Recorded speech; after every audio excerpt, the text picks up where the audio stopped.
Bonjour! En décembre 2023, j'entamais une partie de jeu de rôle solo dans les contrées de l'Œil Noir première édition. Cette aventure a pris deux formes, des vidéos couvrant les 12 premières sessions, toujours visibles sur YouTube, et des PDF hebdomadaires gratuits que vous pouvez recevoir sur simple demande en m'écrivant à fredboot@gmail.com. L'aventure a bien avancé, prenant la forme d'une campagne, et aujourd'hui paraît le 20e épisode. On entame en quelque sorte la saison 2. Et comme il n'est jamais trop tard pour prendre l'aventure en route, je vous en propose un résumé. C'est parti! Cette histoire est celle d'Aeda et de Nyx, deux jeunes piratesses qui ont juré de venger la mort de leur sœur Santana. Leur cible, Lady Isolda, une despote qui utilise en secret les services de pirates orques. Santana lui devait de l'argent, et sa dette a été épongée dans le sang et la destruction de son village natal sur l'île tropicale d'Altoum.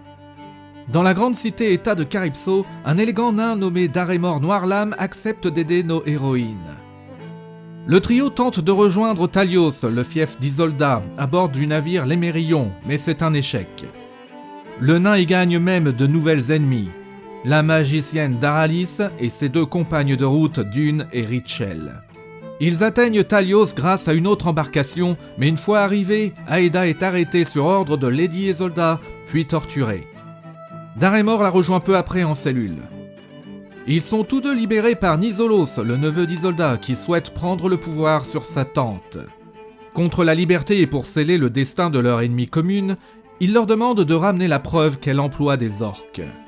De retour à Calypso, les trois rencontrent Sinat, un jeune elfe qui a fui l'attaque d'un village voisin par les pirates orques. Il leur propose de partir ensemble à leur recherche, désirant récupérer les biens qui lui ont été dérobés.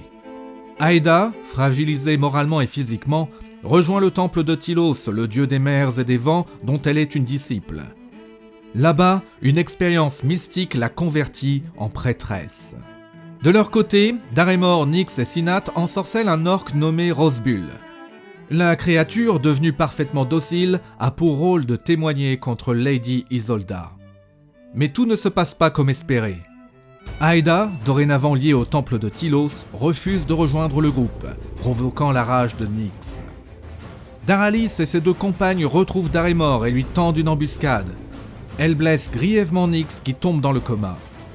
Ne se sentant plus en sécurité, le nain abandonne ses compagnons et quitte l'île à bord de l'Émérillon.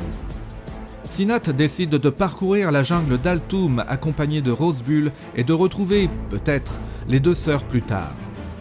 Ignorant que Nyx est au plus mal, Aeda est envoyée par sa hiérarchie dans les ruines maudites d'Acropos à la recherche de la couronne perdue du royaume de Garofal. Là-bas, un portail l'amène au monde extraterrestre de Ra-Tabor. Avec l'aide de Féline, une aventurienne retenue sur cette planète depuis 40 ans, elle subtilise une luxueuse couronne à une tribu autochtone, puis rejoignent l'aventurie.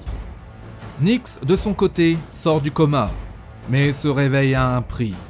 Contre ce retour à la vie et de nouveaux pouvoirs magiques, elle doit maintenant suivre les ordres de Makanot, lieutenant de Blackaraz, l'archidémon de la vengeance. Dorénavant, l'aventure va utiliser la 5e édition de l'Œil Noir. Nyx, Aeda et Sinat ont subi quelques adaptations et modifications, et le monde autour d'eux gagne en ampleur. On peut dire maintenant que les bases sont posées. Venez vivre avec moi la suite en m'écrivant à fredboot@gmail.com. Je m'appelle Fred, et bienvenue en Aventurie.